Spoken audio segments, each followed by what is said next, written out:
What's up everyone, and welcome to this video that I've taken about 3 minutes to prepare for, but I have a very good feeling this is going to be a good one because I like the idea that I came up with for this. But the reason why I have no time to prepare really is because I just moved to Australia. Yes, arrived a few days ago. This is where I will be living for the next 6 or 12 months. Haven't completely decided yet. And yes, I said I. And there's only one person in this video, no Rasmus, because this is actually the first time in our lives that me and Rasmus are going to be apart. Like, not just for like a week or before we did 3 weeks. Once in our life we did like a month and a half back when we were 18. But right now at 24 years old, this is the first time we are splitting apart actually. So every video for the next foreseeable future, 6 months, 12 months, will be just one of us. But it does not change anything. Videos are going to be as fire as ever. I'll be here in Australia. Rasmus is going to Bali, back to Bali. He'll be living there with his girlfriend. I'm here with my girlfriend. Yes, okay, life stuff out of the way.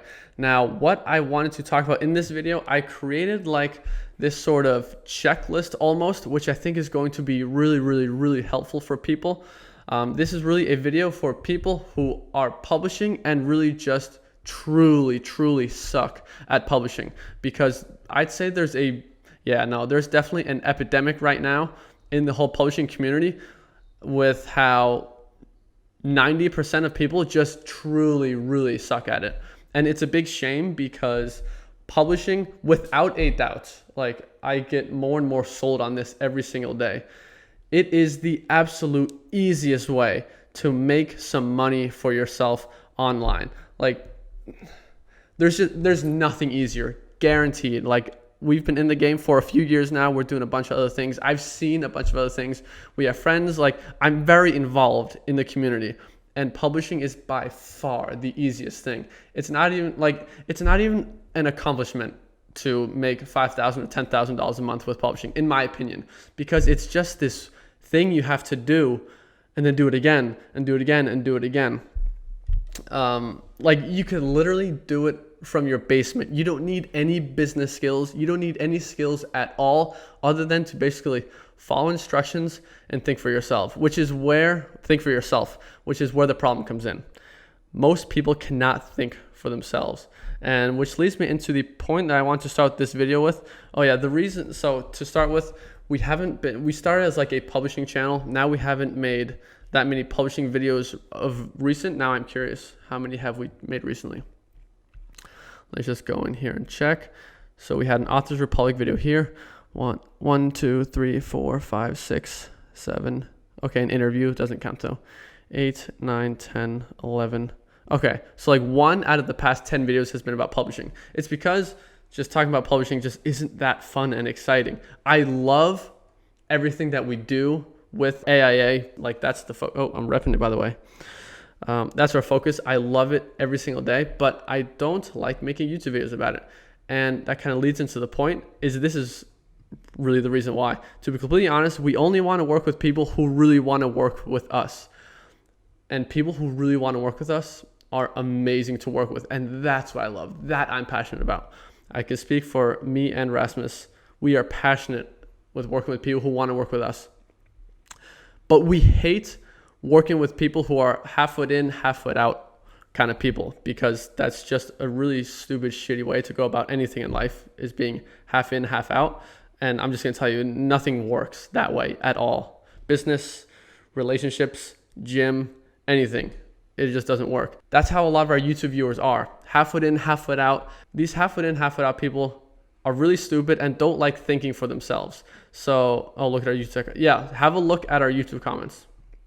That's how I know this stuff. I'm not just like trying to be a dick or anything. I'm just, I can see more stuff than you guys can. Like with our YouTube comments. Just to it's people who just, it's people I don't want to work with. See, look at this. 7 hours ago, I have a question for you guys. Can you offer me a person who writes books for sale very well? What? Just and We get mostly positive comments, which is good. But let's see. Did you make a video about pricing nonfiction? Would you keep it at? Okay, like that's fair to ask questions about that. Not that there's anything wrong with that comment, but all I'm saying is like you should see the comments that we get. Now, those are only the ones we haven't replied to. We replied to 98% of user comments. They're just comments asking basically us to do the work for them. And that's what I mean by people can't think for themselves, which is one of the absolute biggest problems. Okay, I didn't want this video to be too long, but what I created here is this like publishing checklist, which you could hopefully use and make sure that you're checking everything off properly and not missing anything, because if you are missing these things here, you're one of the people that suck at publishing, which is why most people like fail at it, even though it's the easiest thing in the world. It's so easy. Okay, so let's just run through it. First thing is your head, and this is where most people are already doomed from the start. And this is, for example, with the half in, half out, and it's basically just people who don't want to put in effort and just all kinds of fucked up in the head. Yeah, mine's a thing. I won't talk more about that.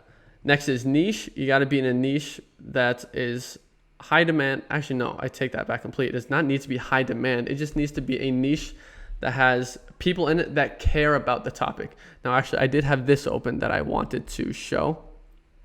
So this is a lesson. This is the slides from a lesson side of AIA. So what we're showing here, because a lot of people, they have this idea that they really box themselves in terms of what can a book be about that will sell well. So people really box themselves in and think there's like a few topics like real estate investing, keto diet, intermittent fasting, and then I can't think of things. But it's because people just it's one of those, they can't think for themselves. They just need to do what everyone else is doing, do what everyone else is talking about. So what we were showing here is examples of 10 books on super random topics that you would never think that are absolutely killing it. This first one, beekeeping, doing over $2,000 a month. We know ish how much they're doing a month based on their price, their royalty, their BSRs, things like that. And this is only the KDP book without the audiobook, which could easily be making way more. Beekeeping, making $2,000 a month. Rock climbing, like $3,000 a month. Bariatric mindset, a book about how to have the right mindset after having weight loss surgery. How random is that? $1,000 a month. Questions for couples. This is a book some guy wrote himself. I looked at the pictures inside. Yeah, here. Anyone could write this. Doing over $1,000 a month. A WICCA bundle. WICCA is like witchcraft, and this guy is killing it. Hygge. I had a book on Hygge, which is actually a Danish term. We are Danish. Now you know that. A book about knots, killing it, doing like $4,000 a month. Cute crochet critters, doing a few $1,000 a month. Guide to texting men. Now this guy has a bunch of reviews, but I still thought it was interesting. He's doing over $10,000 a month from his book about how to text men. So this is just to show you that books about random things can do really well. But niche, keyword, it still makes a big difference. You just need to do your research. We have tons of videos about how to do keyword research. A thing we don't talk about in those keyword research videos on YouTube is how you should also make books about something that you actually care about. And this is my belief at least, it'll make the whole thing a lot easier. Or at least you have some knowledge in. Then the next thing is, do you have a good title? This is up there with one of the actually, along with this and this and this and every other one, is like one of the biggest problems that people have. There's a publishing plague right now when it comes to book titles. Just absolute god awful book titles. And I'm not going to talk about how to do each one of these properly and well, but just really what you want to do here. I haven't even said this yet. I should have said that. The problem is, I boil it down to like 10 or 12 things that are important with your book, is people just don't care about each step. They just breeze through things. They don't even try, and they just do every step super shittily. So what I'm saying is, I did these somewhat in order, is to take each one of these step by step and do each step properly. And don't focus on future steps before you nail this one. Once you nail that one, great, move on to the next one. And just actually give your book some attention. and actually make it high quality. Because there's some people who put out a dozen books and making like $200 a month. It's just sad, because it's not because they don't know how to do it. They just don't care. And that's how you're going to struggle forever. So title, people are like trying to keyword stuff titles, which is super short term and just does not work for a long time. Next is your outline. Some people don't even write book outlines for their ghostwriters. Write an outline and do a lot of research. It might take you a full day to write your book outline. Great. It's important. That's part of the process. Next is having a good book. Now, you could have it written with a ghostwriting company. You could use a freelancer from Upwork. I'm starting to really like Upwork writers, but the important thing about having a good book is, again, just caring about your book. Writing a good outline, not just say, here, write a book about this, and then getting it back. Okay, it's ready. No. For one, when you get it back, read the whole damn thing, edit it. Really what you should be doing is be with the writer as it's being created. Not just tell them, hey, here, write this book, and I'll see you in 4 weeks, and then get back to me when it's done. No, work with them every chapter along the way. First chapter or the introduction, have them write that, send it to you. Great, looks good. Okay, chapter 1, read it, make sure it's good. Great, move on. Just again, it's just caring. Next is cover. Now, having a good cover made is super easy. It costs like $10. But again, care about your book cover, and the best way to go about that is to find the best cover designers. Next is collect emails, which 99% of people are not doing. You need to collect emails. Just trust me on that. Book description, very easy to write. We have a 45-minute video on YouTube about how to write a good book description. Next is formatting. Formatting is like the boringest, shittiest, I say proofreading, editing is the shittiest part of publishing, but it's super boring. And this is, along with every other step, man, I'm really shitting on publishers, but it's because most people truly, truly, truly suck. Anyway, formatting is one of those things that no one likes to do, but it actually makes a pretty big difference. Just give it your attention, take the few hours that it takes to format your book. It'll make a big difference actually in terms of reviews and how people actually enjoy your book. And for formatting, a really good software to get is one called Vellum. Yes, I'll just say that. Next is book launch. This might be this is the biggest one that people are overlooking, is book launch. People don't even launch their book. They just publish them, and they publish a book and it just, okay, let me take a step back. So the point of a book launch is so you can launch your book with momentum and get consistent sales from day one. And most people don't have any sort of book launch strategy of any kind. But what a lot of people do is just publish their book and no book launch, no anything. They just click publish and nothing happens. Like, it just dribbles out of the gate and it doesn't get reviews, it doesn't get sales, because a lot of people think you just publish your book and that's the end of it.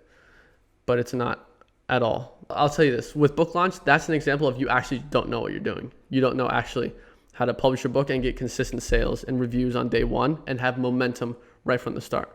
So I'll give you that one. But I bet even if you did know how to do it, you'd probably be lazy and not do it. And then this next one is just ads. Ooh, this reminds me. What I want to do real quick. Oh, I need to charge my laptop.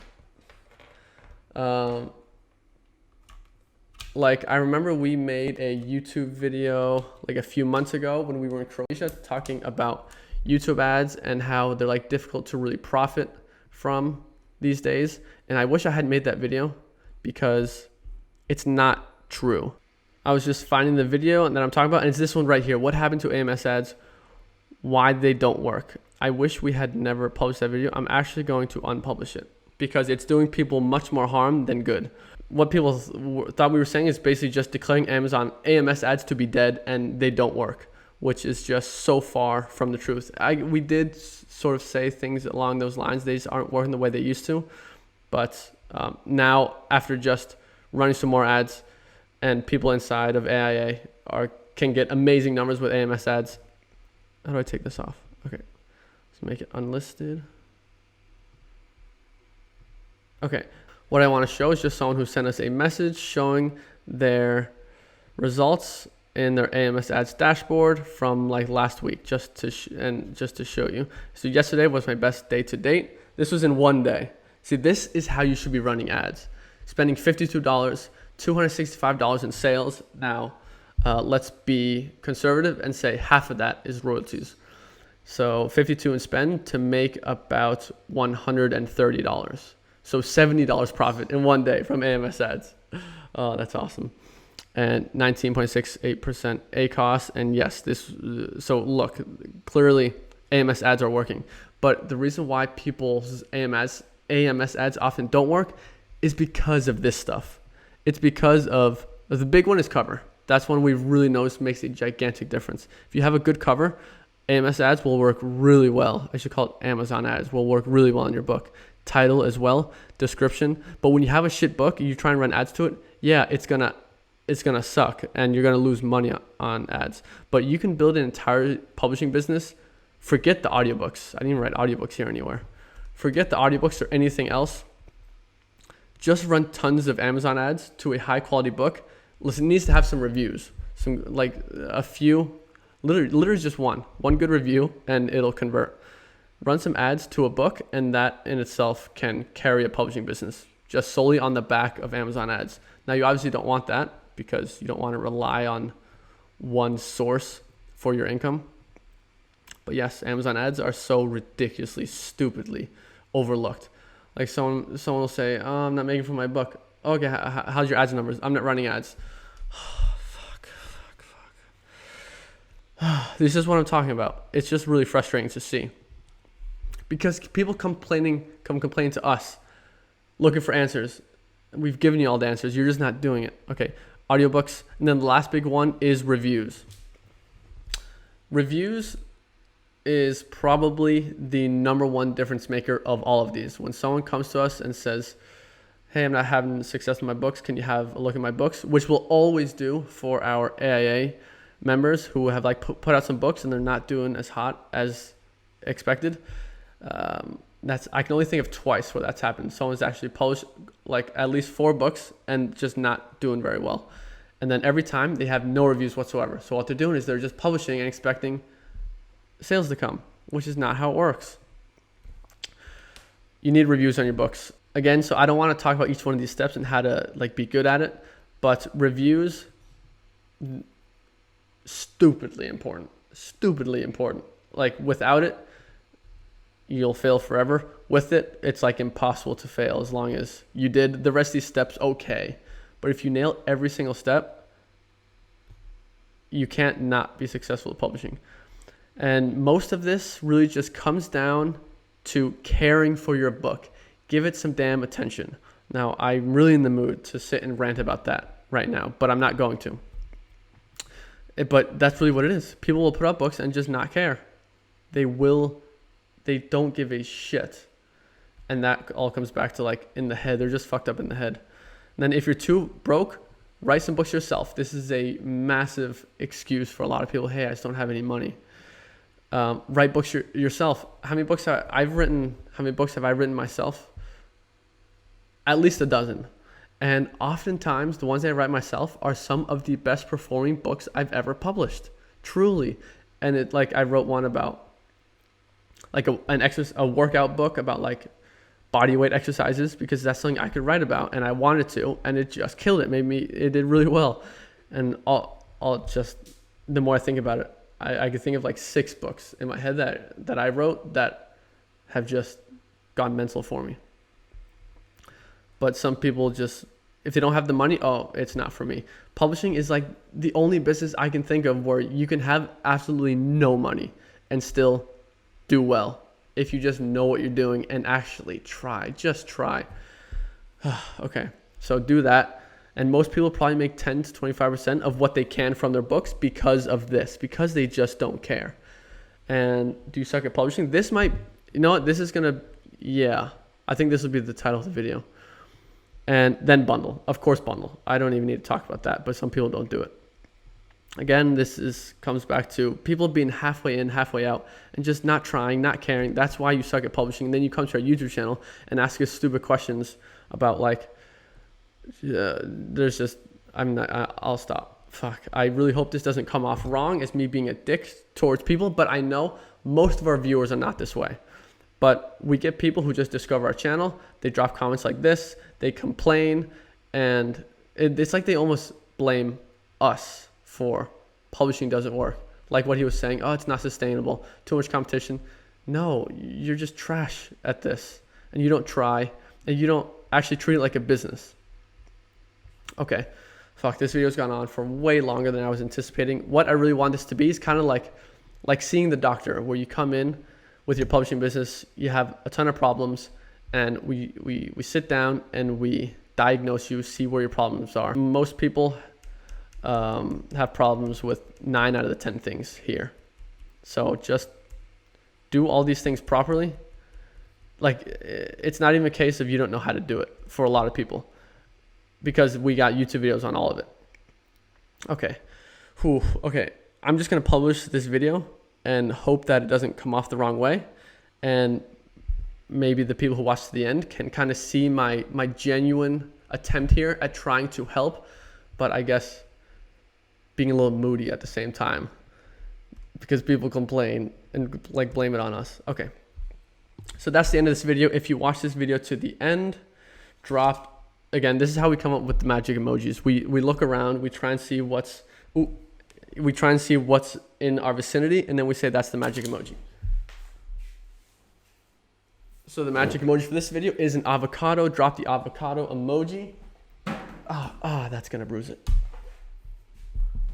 If you watch this video to the end, and I hope this actually helped. This is definitely some tough love, but I just really want the best for people.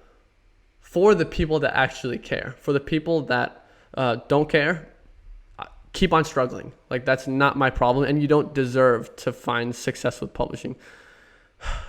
Again, this is the title of the video. Do you suck at publishing? It's the easiest thing in the world. Great. All right. Thanks for watching this video. Drop that magic emoji. Drop a comment on this video and just tell me what you thought of it. That'd be much appreciated. All right, guys. Peace out. Before I end this video, I want to make this crystal clear for everyone, is if you don't fall in the category, like I was just saying, of not caring, thinking you could just be a little shithead and find success with publishing, the people on the other side of the boat who just are genuine about it, who really just want to go all in and give it their everything and just say, yes, publishing is the one thing I'm focusing on. Fuck everything else. I'm not going to jump around. This is my thing, and I'm going to make it be the thing that changes my life completely. Like what publishing has the ability to do is create an era in your life, like a dividing point in your life, where like the pre-publishing era, where before you found publishing, your life was this shitty way. And then after you found publishing, your life was this amazing way, and however you wanted it. For the people that want that, I made this video to actually genuinely try and help you and really give you this checklist and tell you that this is really what it comes down to. Really caring and giving every step attention and not being like those other shitheads who don't want to try. Okay? That's what it is. And be patient. Give it time. It'll come. It'll work. Now, there are some things here, really like the book launch, collecting emails, where I don't blame you, where you might not have all the knowledge. But the other stuff is just about caring, because we have free videos about how to do all of it. But hey, join AIA, and like we basically do as much of the work as we possibly can for you. And if you want to see some real publishing training shit, you can come in here. I want to show one thing, just an example of like, this is the new interface, by the way. It's fucking sick. Week 7 is about audiobooks and ads. One of the most absolute important things is Audible reviews. Come in here, a 2-hour-long video just about Audible reviews. This shit's crazy. There's nothing like it. This was not supposed to be a promo for AIA whatsoever, but it just fell in there naturally. And I have no shame in plugging it when it's just this insanely good and when it's this insanely good and different from anything else. Okay, this is Adobe Premiere opening up. I got to edit this video now. All right, guys. See ya.